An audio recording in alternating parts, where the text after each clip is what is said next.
Bueno, buenas tardes a todos y bienvenidos a esta presentación.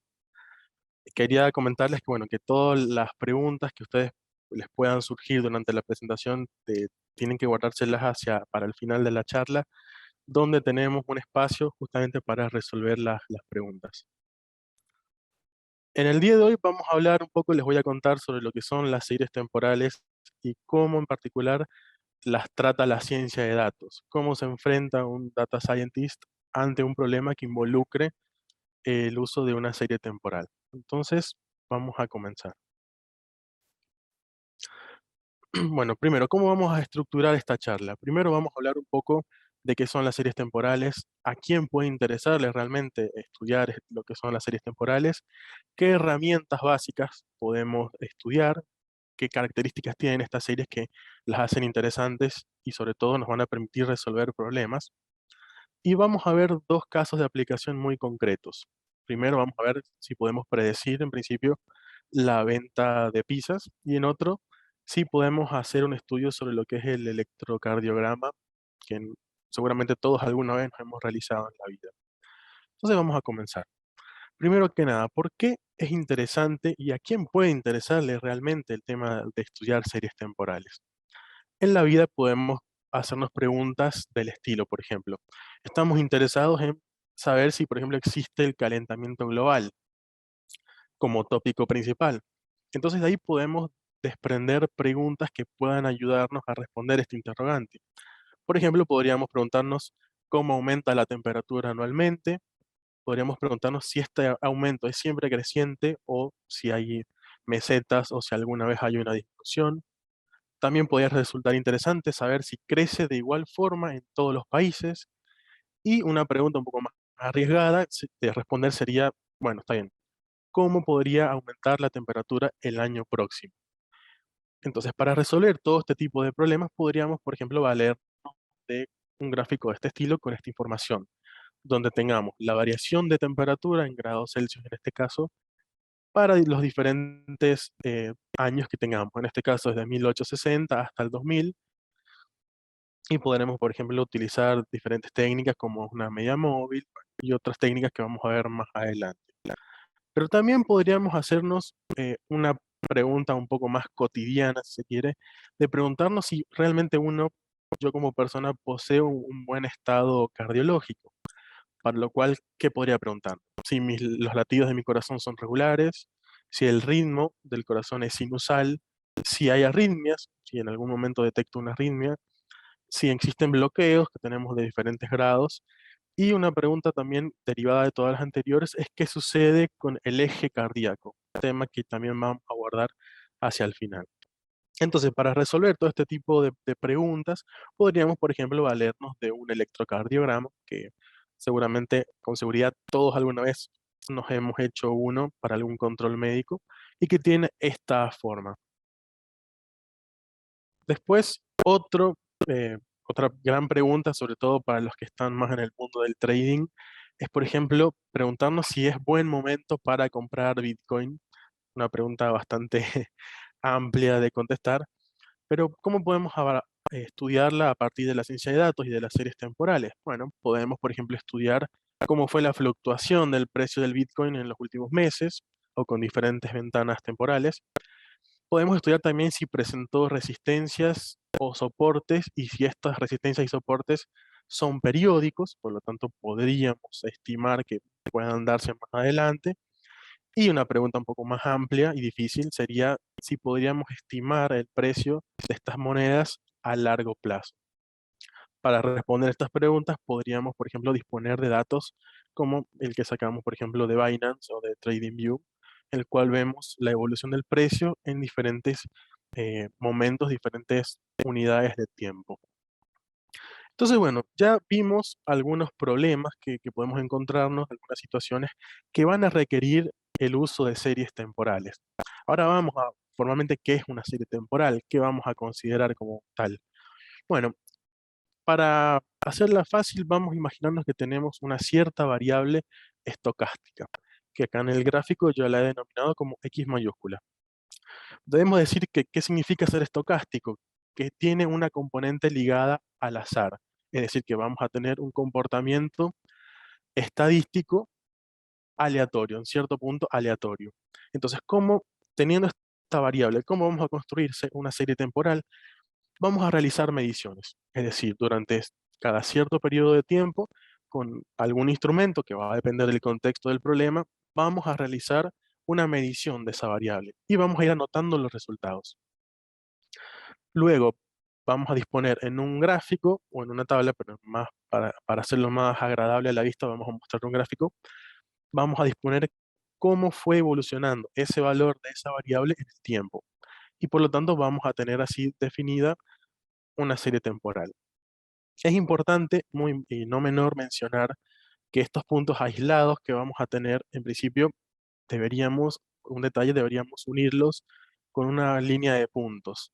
Esto es porque tradicionalmente cuando uno hace un gráfico con una línea de trazo continua, uno está asegurando que la evolución del sistema va a pasar exactamente por esos puntos, pero en realidad lo que nosotros hemos hecho es medir esta variable en ciertos determinados instantes de tiempo. Lo que pasa entre esos instantes y es formalmente incierto, pero uno, bueno, puede inferir bajo ciertas hipótesis que el comportamiento debe ser suave, y uno puede, en principio, estimar una curva interpolante, entre comillas. Entonces, bien, ya sabemos, ¿para qué podríamos utilizar las series de tiempo? Ya hemos visto a grandes rasgos qué son las series de tiempo. Ahora vamos a ver algunas herramientas básicas y propiedades que nos van a permitir caracterizar estas series y poder estudiarlas y ver cómo a partir de estas propiedades podemos resolver algunos de los interrogantes que nos planteamos al principio. Entonces, entre esas herramientas tenemos primero y principal lo que es la estacionariedad de una serie. Esta propiedad nos va a servir para responder, por ejemplo, si el precio del Bitcoin está aumentando o está disminuyendo, si lo hace en la misma proporción, o incluso algo más fundamental de poder evaluar en cierto punto cuán correcto o defectuoso es nuestra herramienta de medición. Es decir, si vamos a estar mirando siempre lo mismo. Luego vamos a ver otra gran parte, y probablemente esta sí les sea más familiar. Vamos a ver las componentes principales de una serie temporal. Estas componentes nos van a permitir decir si esto está creciendo o decreciendo. Si, a ver, si tenemos valores, periodos, instantes de tiempo de crecimiento y de decrecimiento, si estos valores son periódicos, si lo hacen en ciclos, si esos ciclos son regulares o no son regulares. Y por ejemplo, podríamos responder la pregunta de si el precio del Bitcoin va a presentar periodos de crecimiento o de decrecimiento, y en el caso del electrocardiograma, si nuestro latido es regular y sinusal. Y luego vamos a ver finalmente otra propiedad ya denominada autocorrelación, que en parte nos va a informar qué tan parecida es una serie a sí misma. Cuando lleguemos a eso voy a ampliar un poco más sobre el tema. Entonces vamos a comenzar con la primera propiedad, es decir, con la estacionariedad. Una pregunta que surge es, bueno, está bien, ¿cómo podemos definir que una serie temporal es estacionaria? Bueno, una definición adoptada es que vamos a decir que una serie temporal es estacionaria si la media y la varianza permanecen razonablemente constantes en el tiempo. Por ejemplo, tenemos este ejemplo de acá, que este sí constituye una serie temporal estacionaria. Ahí lo que he dibujado es una serie aleatoria y una media móvil con una ventana creo que de 5, no recuerdo.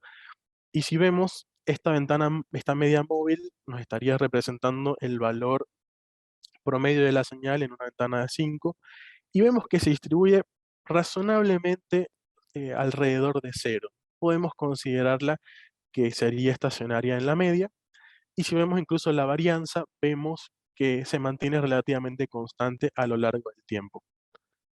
Ahora puede surgir la pregunta, y bien, bueno, ¿y cómo se vería una serie que no fuera estacionaria? Bueno, vamos a ver ahora. Fijémonos, en este caso, en el gráfico de la izquierda, es claro cómo la amplitud de la señal comienza a crecer a medida que transcurre el tiempo. Pero, sin embargo, su valor medio se mantiene todavía razonablemente alrededor de cero. Por lo tanto, podemos clasificar que esta serie es estacionaria, pero en la media. El valor medio se está manteniendo constante, pero la varianza, es decir, el aumento de la señal, sí está incrementándose. Y podemos tener una serie que sea completamente no estacionaria, es decir, no estacionaria ni en media, ni estacionaria en varianza. Vemos como el valor medio, la curva en naranja, que es la media móvil, comienza a crecer en el tiempo y bueno, y la amplitud de la señal en sí también comienza a crecer. Entonces, este es un caso de una serie no estacionaria formalmente. Bien, ya sabemos a grandes rasgos qué es la estacionariedad. Ahora surge la pregunta, ¿cómo podemos detectar o cómo podemos medir esta no estacionariedad? Porque está bien, acá yo les he mostrado gráficamente cómo podríamos detectarlo, pero a fines prácticos podemos tener series temporales que dispongan de muchos datos y una visualización probablemente no es lo más práctico. Entonces tenemos toda una teoría, todo un desarrollo teórico que nos permite detectar la estacionariedad. No quise incluirlo acá porque era mucha matemática, pero bajo la concepción de ciertos modelos, nosotros podemos estudiar la presencia de raíces unitarias que se llaman. La presencia o no de estas raíces unitarias es lo que nos va a decir si una serie la vamos a clasificar como estacionaria o no. Uno de los métodos ampliamente utilizados se lo debemos a D.J. Fuller y es básicamente una prueba de hipótesis. Sin entrar en mucho detalle estadístico, una prueba de hipótesis consiste en dos partes. Vamos a definir una hipótesis nula que se llama, que vendría a ser el H0, que correspondería a decir que la serie es no estacionaria, y una hipótesis alternativa que tiene que ver con la sí estacionariedad de la serie. Para esto vamos a utilizar un estadístico que se denomina tau en la jerga estadística, y como toda prueba de hipótesis siempre tenemos un valor asociado, una significancia estadística que va a estar determinado tanto por el p-value y por el alfa. Dependiendo de la relación entre estos dos valores es que nosotros vamos a poder rechazar o no la hipótesis y por lo tanto concluir si la serie es o no estacionaria. Puede parecer mucho palabrerío, mucha cuenta matemática, pero al final del día uno puede realizar estas operaciones con una funcionalidad de Stats Models en Python que nos va a entregar el valor de este p-value o el valor del estadístico tau. Y ahí entra un poco el criterio del data scientist que esté haciendo el análisis para terminar de clasificar la serie. De nuevo, esto tiene una matemática bastante grande por detrás, pero bueno, no era el objetivo de esta presentación contarla, pero sí mencionar que existe. Entonces, por ejemplo, tenemos el gráfico de la derecha que corresponde a una serie que no es estacionaria, que es estacionaria en varianza, es decir, la oscilación de la serie en sí se mantiene acotado respecto al valor medio, que es justamente este valor medio el que vemos que sí, claramente tiene un aumento en el tiempo.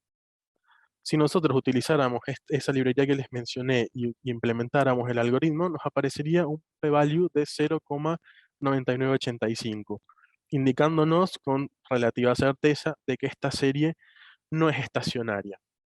Ahora, ¿por qué no es estacionaria? Y bueno, ahí entra de nuevo el criterio del data scientist de decir, bueno, no es estacionaria porque el valor medio sí está aumentando. Por otro lado, la serie de la derecha sí la hemos clasificado como estacionaria antes y lo corroboramos al calcular el valor del estadístico, el p-value. Vemos que en este caso dio 5 por 10 a la menos 30, que a fines prácticos es prácticamente cero. Entonces acá ya vemos cómo la visualización gráfica coincide con el resultado estadístico que nos ofrecen los algoritmos. Ahora, algo interesante de notar en el gráfico de la derecha, vemos que hay un comportamiento particular a largo plazo. Es decir, si bien instante a instante la serie está fluctuando alrededor de ese valor medio, a largo plazo podemos ver que ese valor medio tiende a crecer. Bueno, este comportamiento de crecimiento, o podría ser incluso de decrecimiento a largo plazo, es lo que, spoiler, más adelante vamos a denominar tendencia de la serie. Entonces, bueno, vamos a tomar, por ejemplo, esta serie temporal que he construido artificialmente. Vemos claramente que la serie presenta un comportamiento a largo plazo que es creciente. En principio, podemos ver que instante a instante la serie tiende a aumentar tanto su valor instantáneo como el valor de la media móvil.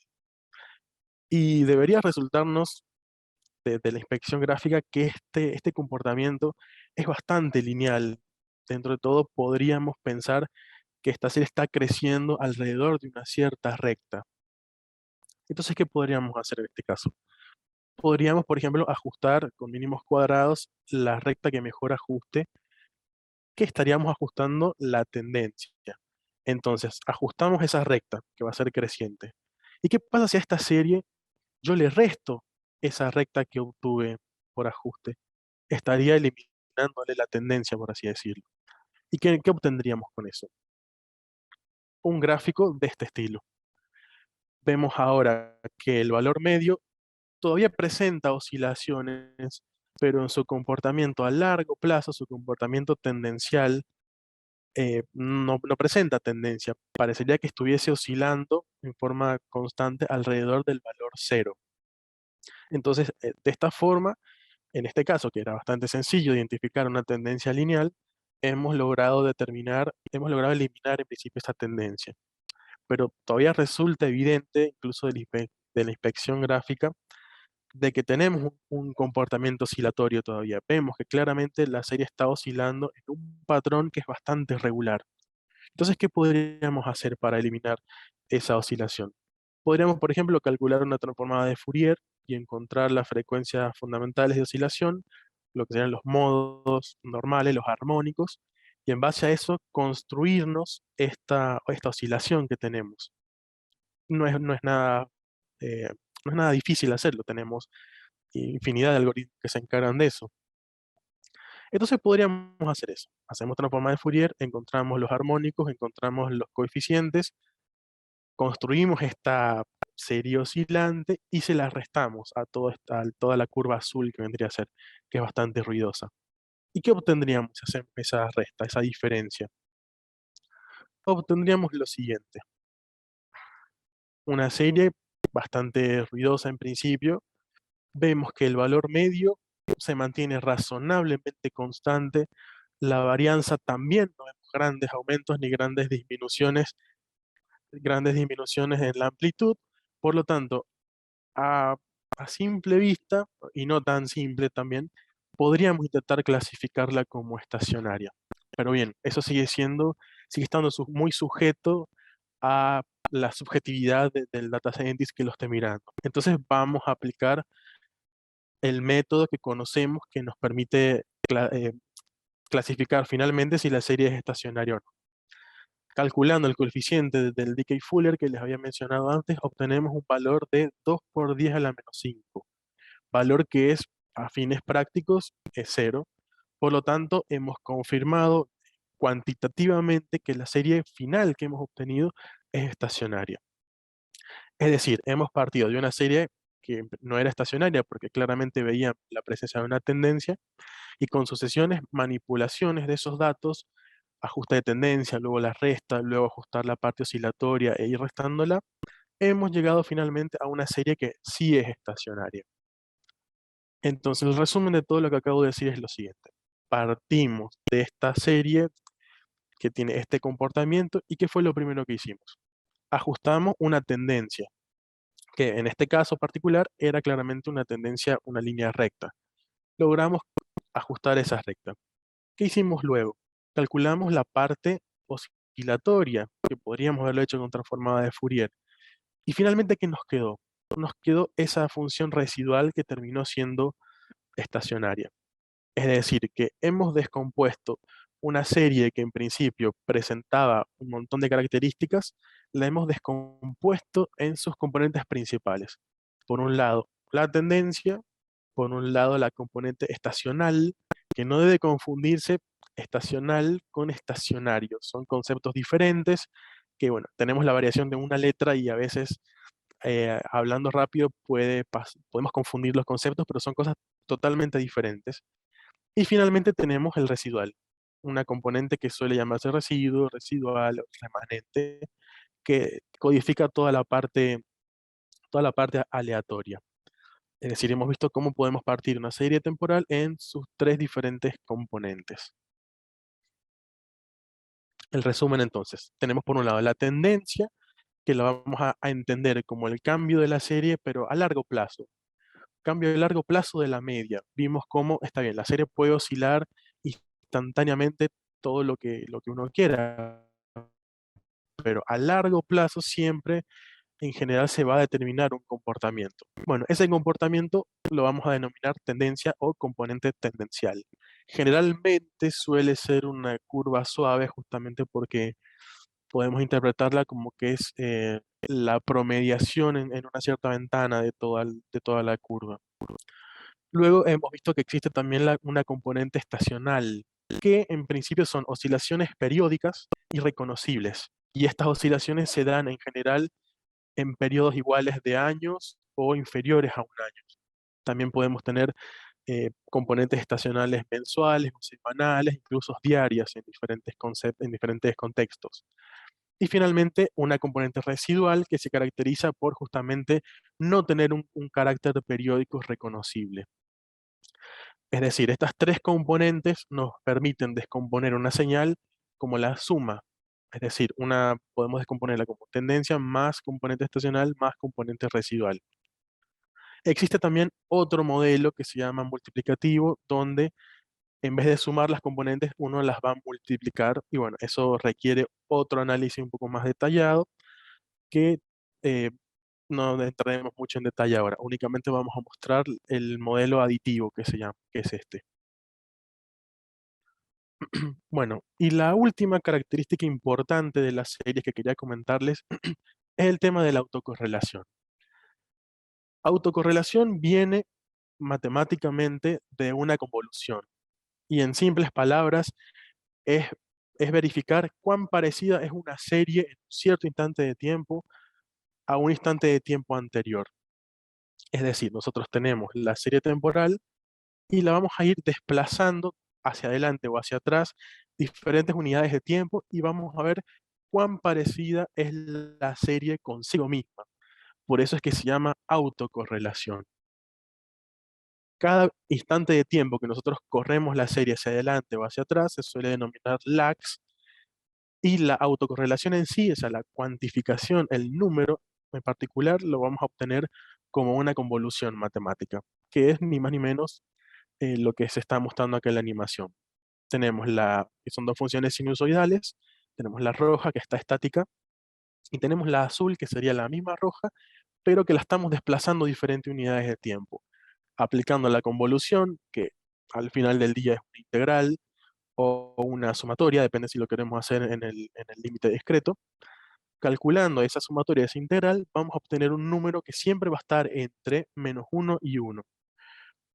En general, y por supuesto resulta bastante lógico, tomando el lag igual a 0, es decir, comparando la serie sin desplazarla exactamente consigo misma, siempre vamos a tener una correlación, una autocorrelación igual a 1. ¿Para qué puede servirnos esto? Para identificar diferentes patrones y diferentes componentes repetitivas que puedan haber en la señal. Esto, por ejemplo, nos podría servir para determinar la periodicidad de una serie temporal. Por ejemplo, para el caso del electrocardiograma, estudiando la autocorrelación podríamos inferir si hemos sufrido de alguna arritmia o si realmente la serie presenta, nuestro latido presenta cierta regularidad. Algo muy interesante, una discusión muy interesante y fructífera que podríamos hacer es la siguiente. Bien, nosotros podemos decir si una serie se parece a sí misma. Es decir, en un instante de tiempo t, la serie se parece a sí misma en un instante de tiempo t menos t mayúscula, que puede ser un periodo. Entonces ahí surge la pregunta. Entonces, la serie en un instante de tiempo va a determinar el comportamiento de ella misma en otro instante de tiempo más avanzado. Es decir, suponiendo que estén correlacionadas, va a implicar una causalidad, en el comportamiento, es decir, que la serie sea de determinada forma en un instante de tiempo, esté correlacionada. ¿Me va a determinar deterministamente justamente el comportamiento hacia futuro? Bueno, esa es una gran discusión que en general uno le cuenta como correlación no implica causalidad. Es una discusión, la verdad que bastante fructífera, que incluso hay charlas dentro de Practice Academy sobre el tema, así que luego se les puedo recomendar. Entonces, vamos a ver cómo se estudia esto de la autocorrelación. Algo que no mencioné es que la gráfica de la derecha, que sería el valor instantáneo de la autocorrelación en función de cada uno de los lags, se llama correlograma, un nombre bastante original. Entonces vamos a ver, para las series que hemos estado trabajando, esta en principio, cómo resulta el correlograma.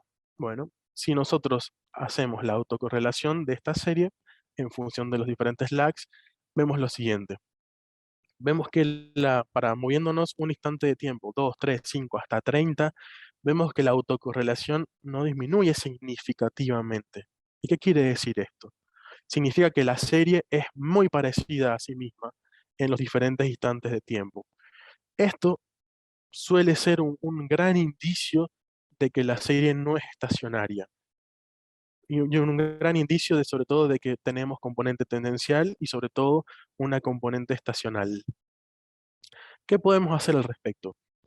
Entre la infinidad de técnicas que tenemos para convertir una serie no estacionaria en estacionaria, podemos derivar la serie, podemos hacer derivaciones estacionales con el objetivo de tratar de hacer lo más estacionaria posible esta serie. Todo eso se va a ver reflejado en los correlogramas. En particular, la operación que nosotros realizamos, que fue ajustar la tendencia y restársela, y nos quedamos únicamente con la parte oscilatoria. Vemos en este caso que el correlograma cambió un poco.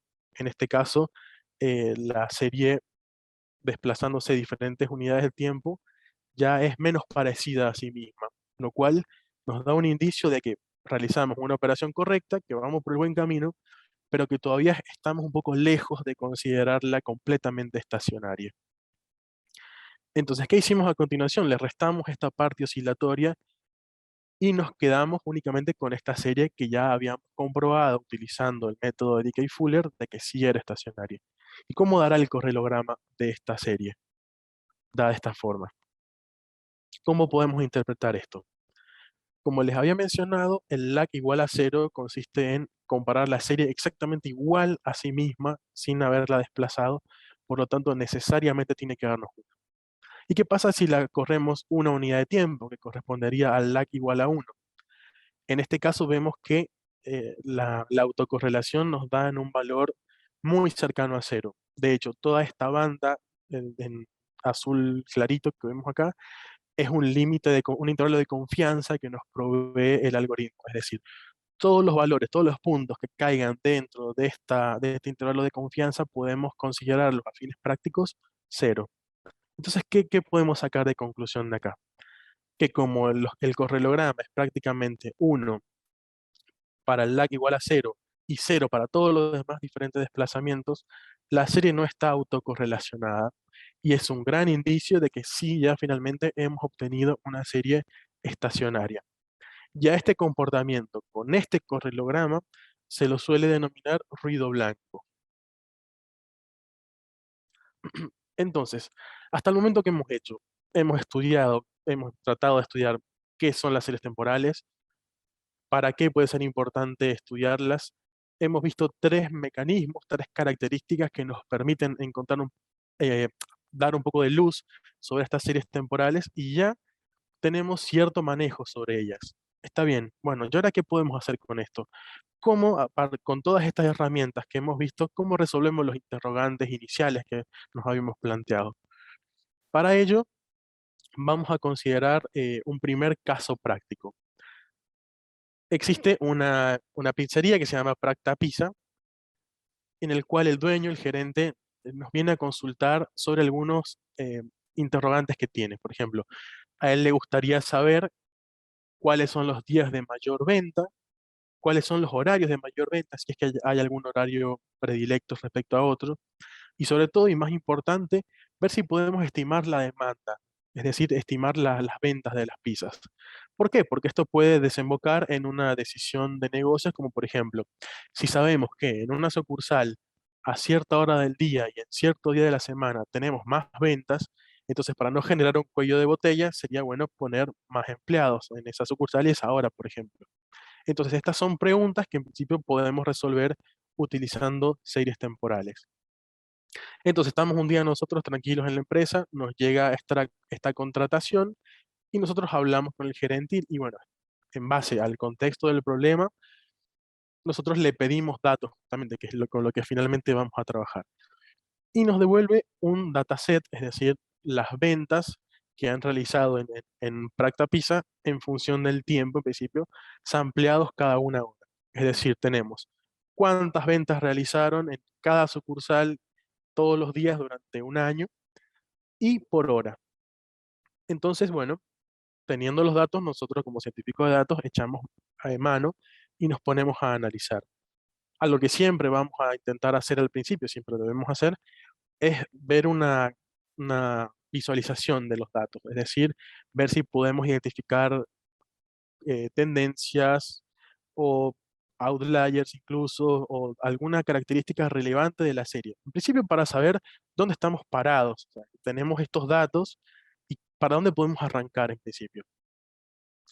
Acá hemos realizado una visualización de lo que son las ventas de una cierta sucursal en función del tiempo y vemos, bueno, que claramente por la naturaleza del problema, esto es una serie temporal. A primera vista podemos ver, podemos identificar en esta sección, podemos identificar una tendencia de crecimiento y decrecimiento y por lo tanto podemos clasificar esta serie como no estacionaria. Entonces, bueno, ¿qué más podemos hacer? Podemos echar un poco de análisis exploratorio, algunas otras visualizaciones.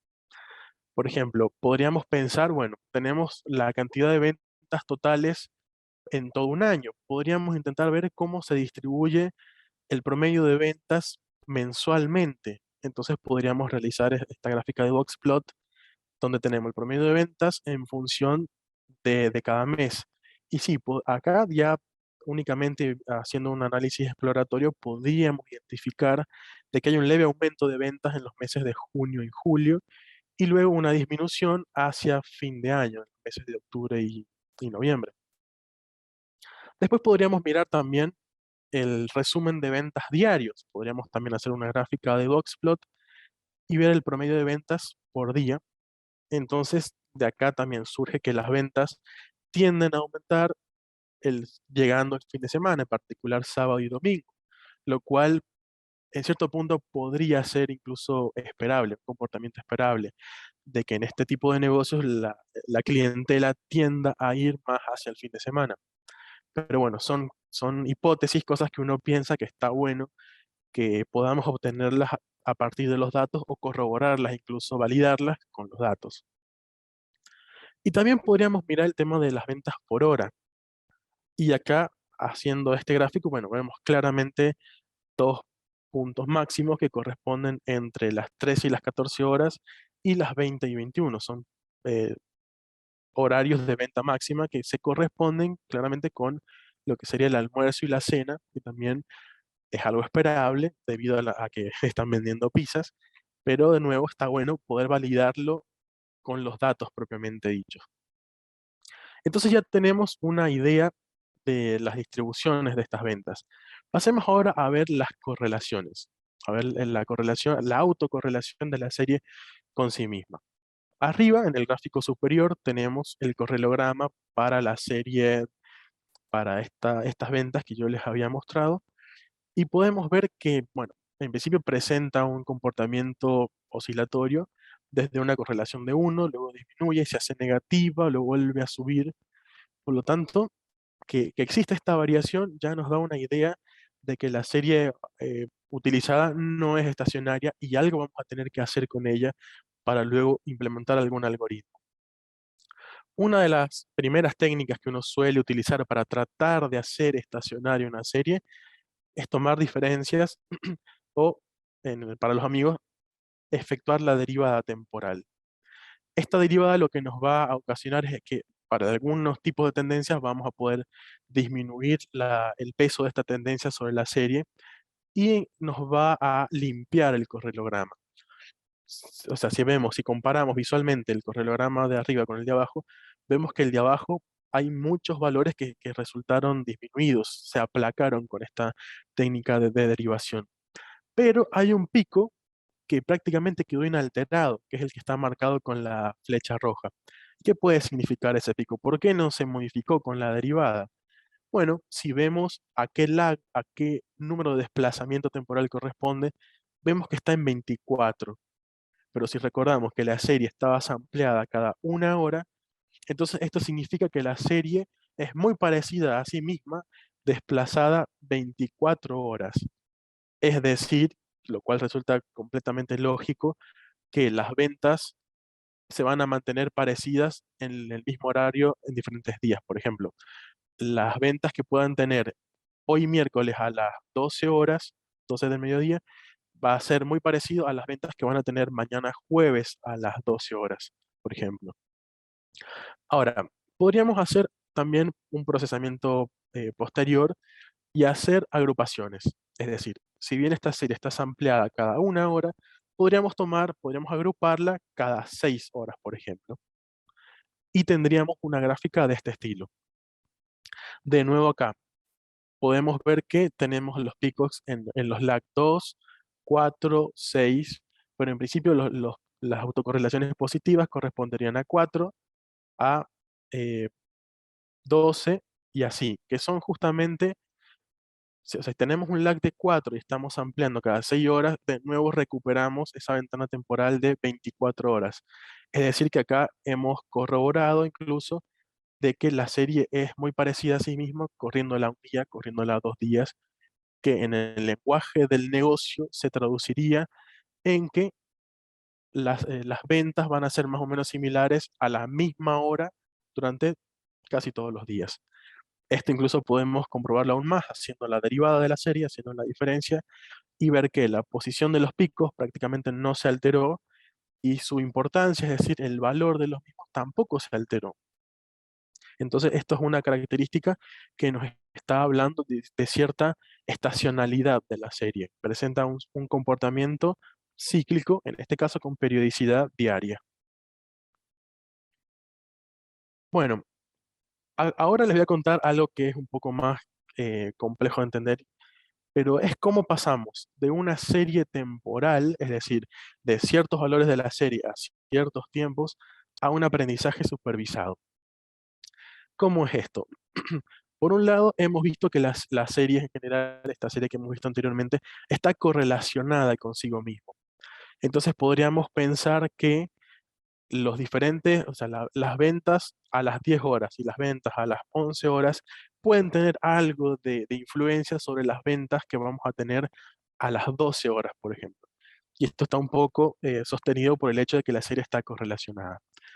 Entonces vamos a construir un procesamiento en el cual vamos a tomar nada más que las ventas, es decir, las ventas corresponderían en este caso a I1, I2 y 3, y vamos a suponer que I1, I2 y 3 hasta IW, que es un ancho de ventana, nos van a influir en la próxima venta, es decir, en el valor IW más 1.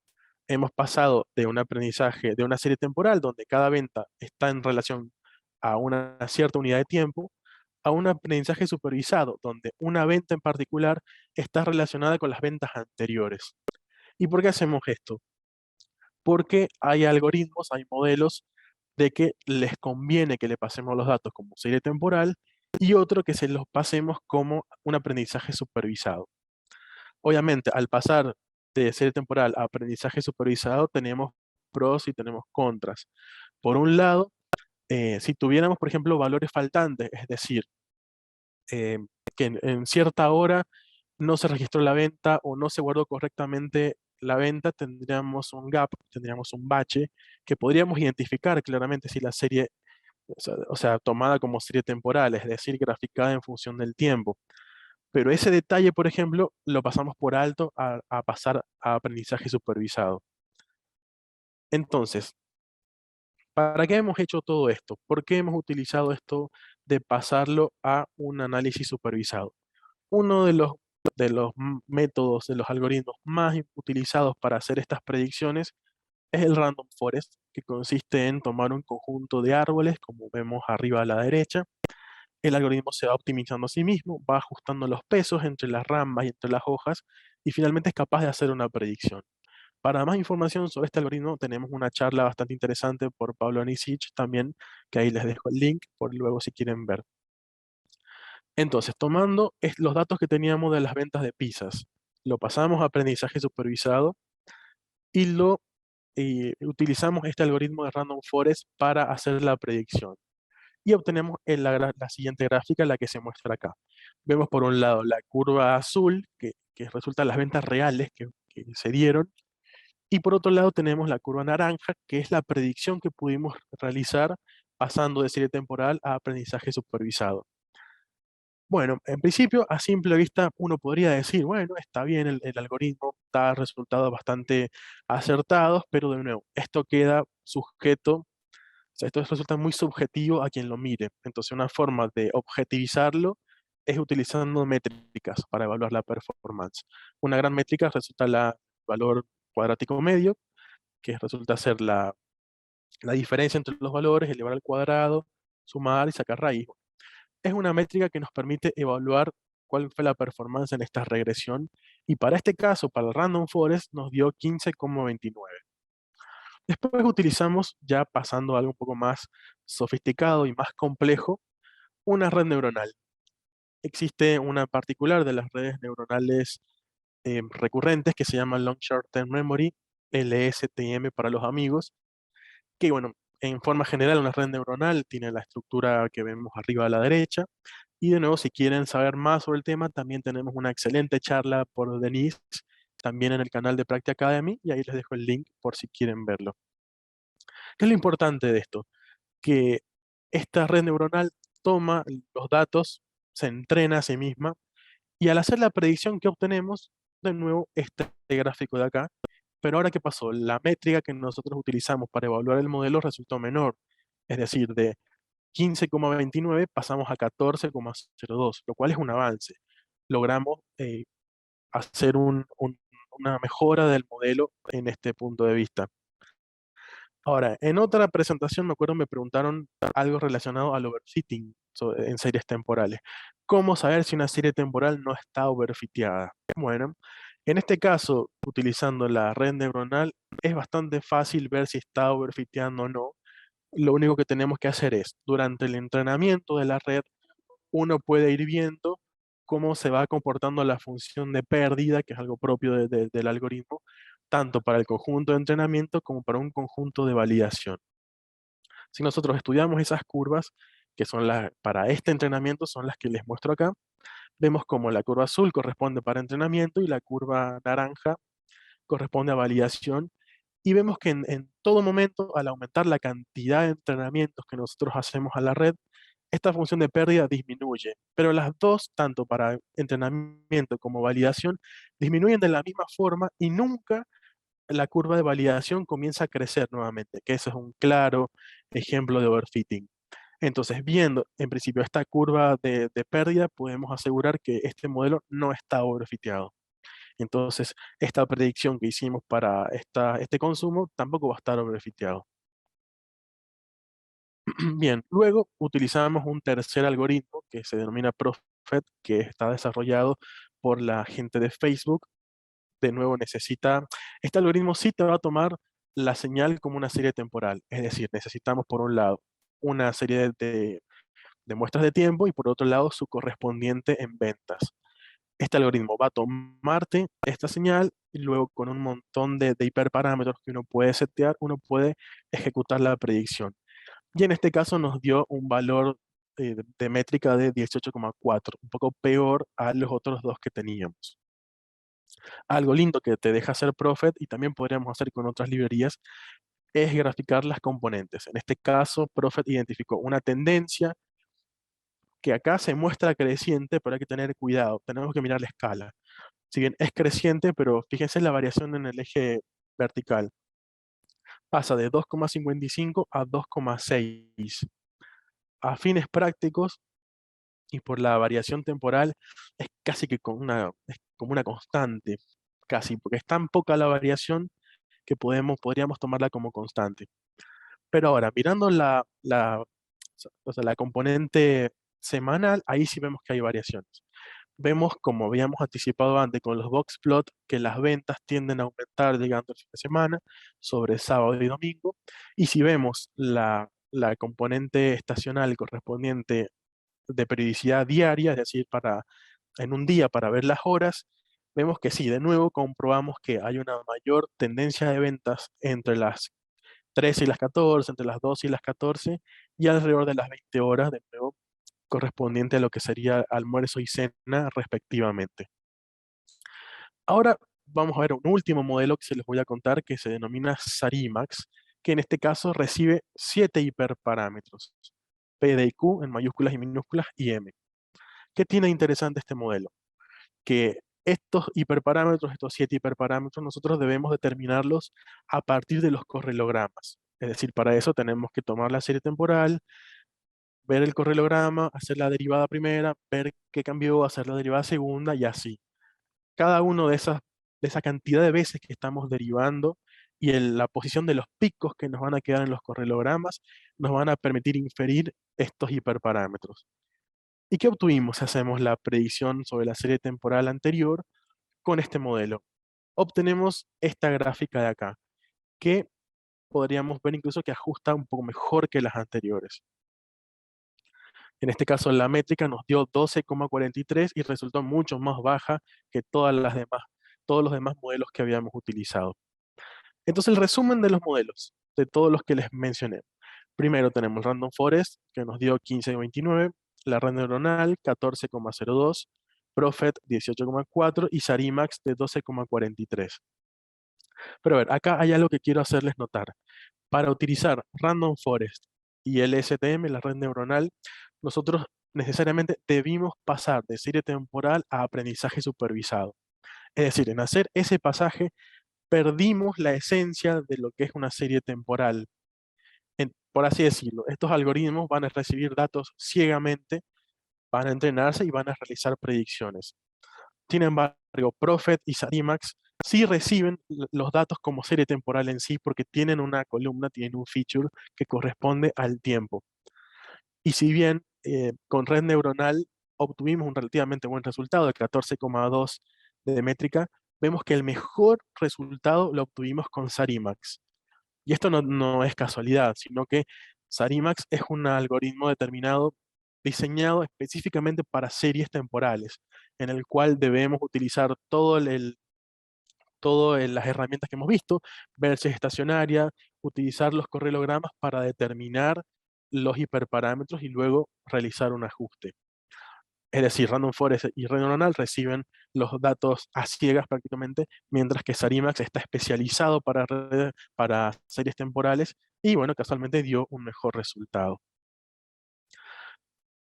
Un último caso que les voy a contar, un poco rápido, es bueno, al momento de nosotros realizarnos un electrocardiograma, lo que estamos haciendo es una medición del potencial eléctrico.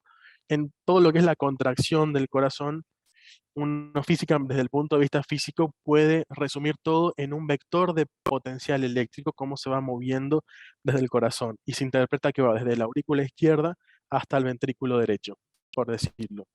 Cada uno de estos cables que nos colocan en el cuerpo y en las extremidades son voltímetros, o sea, son electrodos que nos están poniendo y nosotros estamos registrando esa actividad eléctrica desde diferentes puntos del cuerpo. Entonces, por eso es que finalmente tenemos 12 derivaciones que uno suele tomar en general y los gráficos que vemos son los siguientes. Por ejemplo, para la derivación 1, que sería la diferencia del potencial entre mano izquierda y mano derecha, tenemos el registro del potencial de la siguiente forma. Vemos que también es una serie temporal por naturaleza, porque estamos midiendo una variable en función del tiempo, entonces podemos construir este gráfico. Podemos hacer toda la descomposición que vimos anteriormente en tendencia, parte estacional y residuo, y podemos, por ejemplo, yo les grafiqué en la parte de abajo la serie original, contra lo que sería la tendencia, que sería la curva naranja. Por así decirlo, también hemos limpiado la curva y hemos hecho la eliminación del ruido. ¿Y para qué nos puede servir esto? Bueno, no he entrado mucho en detalle, pero les mencioné que tenemos 12 derivaciones en lo que sería el electro, 1, 2 y 3, ABF, ABR y ABL, y tenemos luego B1, B2 hasta B6, que corresponden a toda la parte del tórax que codifica las cavidades derechas sobre todo. Un parámetro muy importante y que se suele alterar, sobre todo cuando uno tiene un infarto cardíaco o alguna otra patología, es el eje cardíaco que se llama. Yo les mencioné que toda la contracción en sí podemos resumirla con un único vector de polarización. Ese vector obviamente puede estar orientado en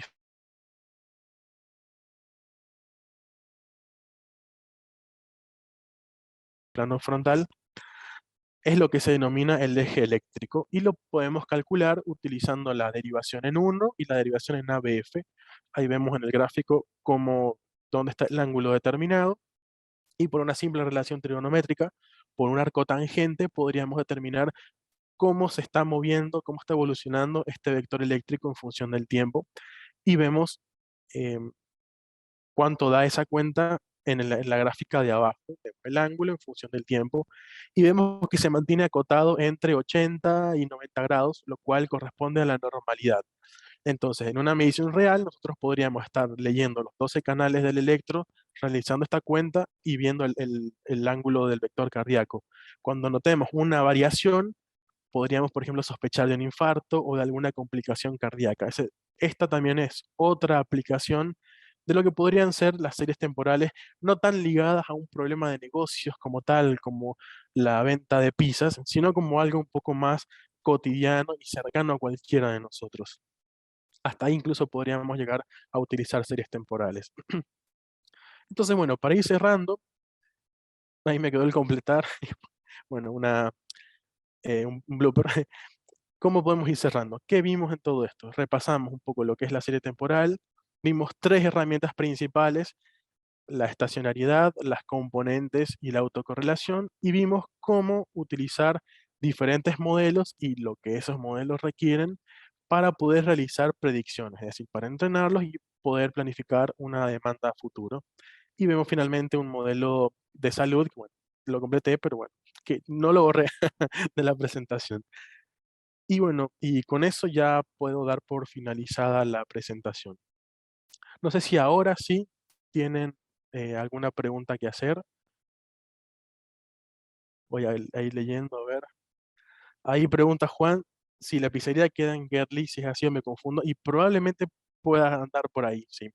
Estaría muy bueno a la salida de esta charla ir todos a la pizzería y cobrar un poco por la propaganda, ¿no? ¿No les parece? Bueno, a ver, ahí preguntan dónde se puede profundizar sobre Sarimax. Bueno, todos estos métodos siempre tienen un gran desarrollo teórico detrás, entonces el paper de Sarimax seguro lo podemos encontrar, tendría que buscarlo y pasarlo, y si no, ya como algoritmo como tal, tenemos una buena documentación en scikit-learn de Python, en la parte de Python.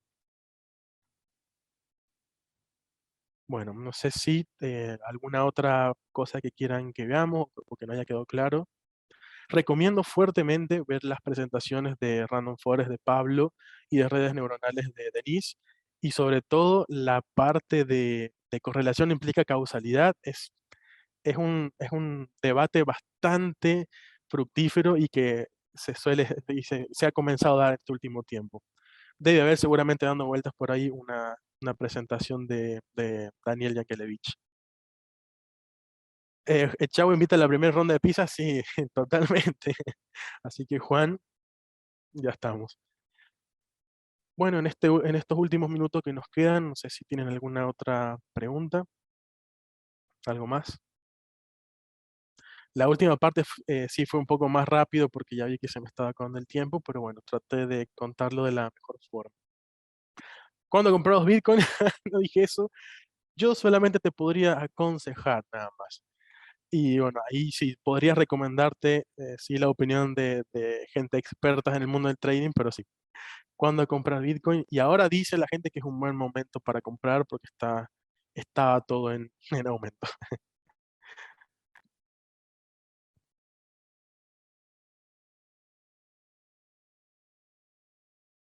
Bueno, ya en los últimos minutos.